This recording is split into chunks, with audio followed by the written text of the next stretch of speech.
அனைவருக்கும் வணக்கம். இன்னைக்கு நம்ம இனியவள் உற்சாகம் சேனலில் என்ன பார்க்க போகிறோம் அப்படின்னா, ஒவ்வொரு பௌர்ணமிக்குமே ஒவ்வொரு சிறப்பு இருக்கும். அந்த வகையில் ஆடி பௌர்ணமியோட சிறப்பு என்ன? இந்த ஆடி பௌர்ணமி அன்னைக்கு நம்ம வீட்டில் என்ன வழிபாடுகள் செஞ்சால் நம்ம எப்போதுமே மகிழ்ச்சியாக இருக்கலாம்? அது மட்டும் இல்லாமல் நம்ம வீட்டில் விளக்கேற்றி இறைவனை வழிபடலாம். கண்ணனையும் நினைத்து விரதம் இருந்தால் காதலானது கைகூடும் அப்படின்னு சொல்லுவாங்க. அதே தவிர இந்த பௌர்ணமி பூஜை செய்கிறதுனால மாங்கல்ய பாக்கியமானது நிலைக்கும் அப்படிங்கிறது காலங்காலமாகவே இருந்து வர ஒரு விஷயம். அதே மாதிரி இந்த பௌர்ணமி பூஜை நம்ம செய்கிறதுனால நமக்கு எப்படிப்பட்ட பலன்கள் கிடைக்கும் அப்படிங்கிறத இந்த பதிவின் மூலமாக நம்ம விரிவாக பார்க்கலாங்க. வீடியோவை ஸ்கிப் பண்ணாமல் முழுமையாக பாருங்கள். வீடியோ பிடிச்சிருந்தா லைக் பண்ணுங்கள், கமெண்ட் பண்ணுங்கள், ஷேர் பண்ணுங்கள்.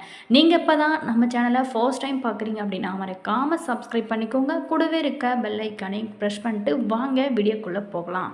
ஆனி பௌர்ணமி அன்று, அதாவது ஜூலை 2025 10 அன்று செய்ய வேண்டிய வழிபாடுகள் மற்றும் பரிகாரங்கள் மிகுந்த சக்தி வாய்ந்ததாகவும் சொல்லப்படுது. பல்வேறு விதமான விரதங்களை மேற்கொண்டு இந்த நாளில் பெற்ற கரிய பலன்கள் ரொம்பவும் பெற முடியும். ஆனி மாத பௌர்ணமியில் 16 செல்வங்களும் கிடைக்க நாம் செய்ய வேண்டிய சில பரிகாரங்களை பற்றி தான் இந்த பதிவில் நம்ம முழுமையாக பார்க்க போகிறோம். ஆனி பௌர்ணமியில் இந்த நாளில் நம்ம மகாலட்சுமியை வழிபடுவது மிக மிக விசேஷமானது. அது மட்டும் இல்லாமல் முக்கணிகளை மாப்பழ வாழை நைவேத்தியமாக படைத்து மனதார உங்களோட வேண்டுதல்கள் எல்லாமே மகாலட்சுமியிடம் தெரிவிக்கலாம். இது செல்வ வளம் பெருக உதவுங்க. ஏலக்காய் மாலை அணிவித்து வழிபடுவதும் ரொம்பவும் சிறந்தது. ஆனி பௌர்ணமி அன்னைக்கு வீட்டில் விளக்கேற்றி வழிபடுவது மிகவும் சிறப்பானது. குலதெய்வ வழிபாட்டிற்கு பிறகு குங்குமம் அல்லது மஞ்சள் கொண்டு தெய்வ மந்திரங்களை 108 முறை சொல்லி அர்ச்சித்து வழிபாடு செய்யலாங்க. இது மாங்கல்ய பாக்கியம், குழந்தை பாக்கியம், தனலாபம், கல்வியில் மேன்மை போன்ற சிறப்பான பலன்களை தரும் அப்படின்னு சொல்லப்படுது. மேலுமே இந்த நாளில் சத்யநாராயண பூஜை செய்வதும் ஒரு சிறந்த பரிகாரமாகவும் சொல்லப்படுது. இந்த பூஜை செய்கிறதுனால வீட்டில் மகாலட்சுமியோட அருளானது நிறைந்திருக்கும். மேலுமே 16 வகையான செல்வங்களுமே கிடைக்கும் அப்படின்னு சொல்லப்படுது. சத்யநாராயண பூஜை அப்படிங்கிறது விஷ்ணுவோட ஒரு அம்சமான சத்யநாராயணை வழிபடுவதும் ஒரு சக்தி வாய்ந்த பூஜையாகவும் சொல்லப்படுது. இது பொதுவாகவே பௌர்ணமி தினங்களில் அல்லது விரும்பிய காரியங்கள் அனைத்துமே நிறைவேறியதற்கு நன்றி தெரிவிக்கும் விதமாக சொல்லப்படுது. மேலுமே இந்த பூஜைக்கு முன்னதாகவே வீட்டை தூய்மைப்படுத்தி வாழைக்கன்றுகள், மாவிலை தோரணம் மற்றும் சத்யநாராயணர் படம் அல்லது விக்கிரகத்தை வைத்து அலங்கரிக்க வேண்டும். ஒரு கலசம் ஆனது தயார் செஞ்சுட்டு சந்தனம், குங்குமம், மலர்களால் அலங்கரித்து வைக்க வேண்டும். ரவை, வாழைப்பழம், பால், சர்க்கரை, தேன், நெய் கலந்து தயாரிக்கப்படும் பிரசாதம் இந்த பூஜையோட முக்கிய நைவேத்தியமாகவும் சொல்லப்படுது.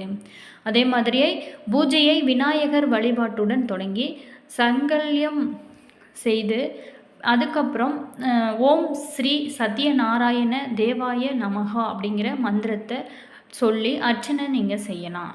பூஜையோட மிக முக்கியமான பகுதி சத்யநாராயணர் விரத கதைகளோட 5 அத்தியாயங்களை பக்தி சிரத்தையுடன் படிப்பதாகும். அதே மாதிரி கதைகள் முடிந்ததுமே நைவேத்தியம் படைத்து கற்பூரம் ஏற்றி ஆர்த்தி காட்டுறது ரொம்பவும் சிறப்பு. கலச நீரை வீட்டில் தெளித்து முடிந்தால் ஏழைகளுக்கு தான தர்மங்கள் செய்வதும் கூடுதல் உங்களுக்கு பலனை கொடுக்கும். முழு நிலவு தரிசனம் செஞ்சதுக்கப்புறம் பிரசாதங்களை உட்கொண்டு நீங்கள் விரதத்தை நிறைவு செய்யலாம். இந்த பூஜையை செய்கிறதன் மூலம் நம்மளுடைய நியாயமான வேண்டுதல்கள் அனைத்துமே நிறைவேறும். வாழ்வில் சுபிட்சங்கள் உண்டாகும் அப்படிங்கிறது நம்பிக்கையாகவும் சொல்லப்படுது. பௌர்ணமி தினத்தில் பொதுவாகவே அம்மன் வழிபாடு மேற்கொள்வது மிக மிக நல்லது. அன்று அம்மனுக்கு சிறப்பு பூஜைகள், அன்னதானம், விளக்கு பூஜை போன்றவை எல்லாமே நீங்கள் செய்யலாம். அதே மட்டும் இல்லாமல் கருப்பு வஸ்திரம், முத்தாபரணம் அணிவித்து வெள்ளருக்கம்பூ, செண்பகப்பூ ஆகியவற்றால் நீங்கள் அர்ச்சனை செஞ்சு முக்கணிகள் மற்றும் உளுத்தம்பருப்பு சாதம் நைவேத்தியமாக நீங்கள் படைத்து வழிபடலாம். ஆனி பௌர்ணமி அன்னைக்கு பகல் முழுவதுமே உண்ணாமல் இருந்து மாலையில் கோவிலுக்கு சென்று நீங்கள் இறைவனை மனதார நினைத்து வழிபட்டு இரவில் சந்திர தரிசனம் செஞ்சு நம்ம விரதத்தை நிறைவு செய்கிறது இன்னும் சிறப்பு வாய்ந்த ஒரு விஷயமாகவும் சொல்லுது. இப்படி செய்கிறதுனால நீங்கள் நினைத்த காரியங்கள் அனைத்துமே கைகூடும். ஆனி மாத பௌர்ணமி அன்னைக்கு இறைவனுக்கு முக்கணிகளை படைத்து வழிபடுவதும் மிக மிக விசேஷமாகவும் சொல்லப்படுது.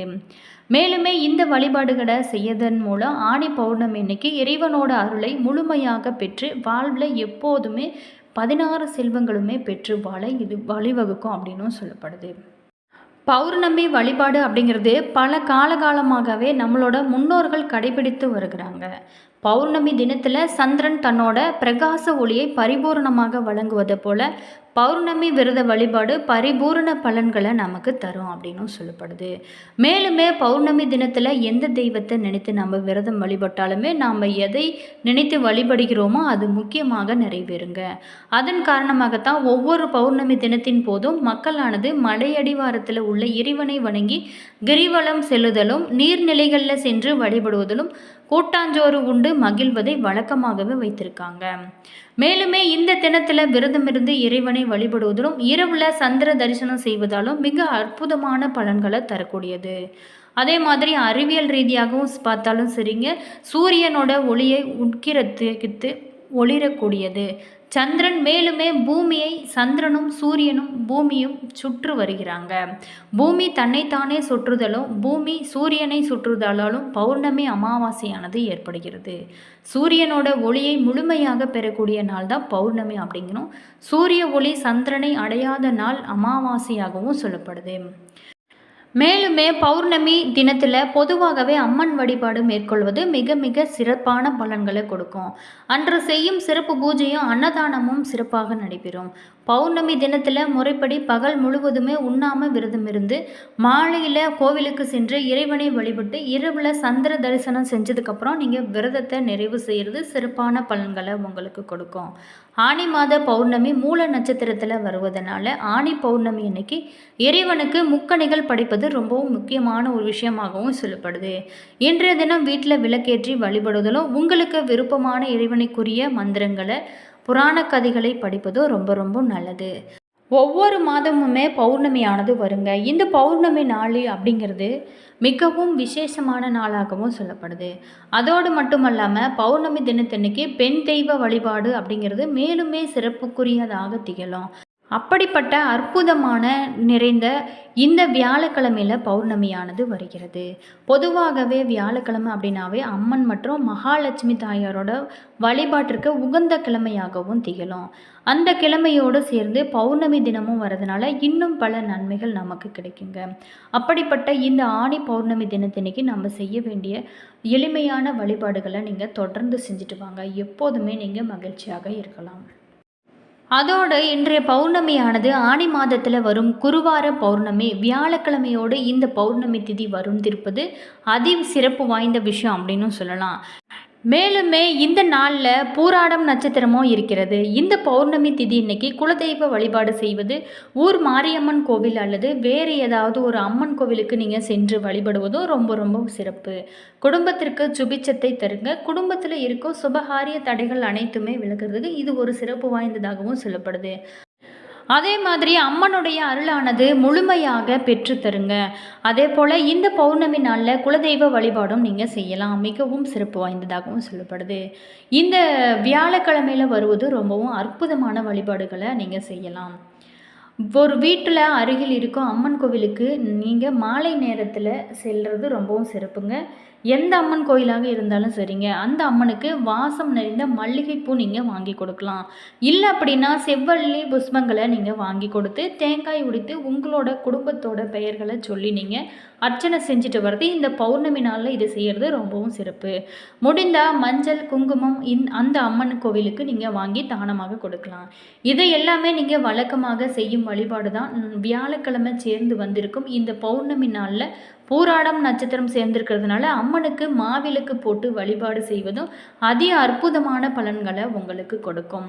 உங்களோட வீட்டு அருகில் இருக்கும் அம்மன் கோவிலுக்கு மனதார சென்று நீங்கள் நினைத்து வழிபாடு செஞ்சுட்டு வாங்க. உங்களுக்கு இருக்கும் கஷ்டங்கள் அனைத்துமே தீர்ந்து நிச்சயமாக உங்களோட வீட்டில் பல அதிர்ஷ்டங்கள் நடக்க வாய்ப்பு இருக்குது. முடிந்தால் இதை செஞ்சு பாருங்கள். என்ன நண்பர்களே, இந்த வீடியோவில் நம்ம பௌர்ணமி இந்த ஆணி பௌர்ணமியில் என்ன வழிபாடுகள் செய்யலாம் அப்படிங்கிறத பற்றி பார்த்தோம். இந்த வீடியோ நிச்சயமாக உங்களுக்கு பயனுள்ள ஒரு தகவல்களை தகவலை தந்திருக்குன்னு நினைக்கிறேன். வீடியோ பிடிச்சிருந்தால் லைக் பண்ணுங்கள், கமெண்ட் பண்ணுங்கள், ஷேர் பண்ணுங்கள். நீங்கள் இப்போ தான் நம்ம சேனலை ஃபர்ஸ்ட் டைம் பார்க்குறீங்க அப்படின்னா மறக்காமல் சப்ஸ்கிரைப் பண்ணிக்கோங்க. கூடவே இருக்க பெல் ஐக்கானையும் ப்ரெஸ் பண்ணிக்கோங்க. அப்போ தான் நாங்கள் போடுற ஒவ்வொரு வீடியோவுமே உடனுக்குடன் நோட்டிஃபிகேஷனாக வந்து சென்றடைங்க. அதே மாதிரி உங்களோட கருத்துக்கள் என்ன அப்படிங்கிறத மறக்காமல் கமெண்ட் பாக்ஸ் செக்ஷனில் பதிவிடுங்க. ஜோதிட ரீதியான அனைத்து விதமான பிரச்சனைகளுக்குமே தீர்வு சொல்லப்படும். டிஸ்கிரிப்ஷனில் ஸ்ரீ வராகி அம்மன் ஜோதிட நிலையம் நம்பர் கொடுத்துருக்கோம். நீங்கள் கால் பண்ணி கேட்டு தெரிஞ்சுக்கோங்க. All views, thank you.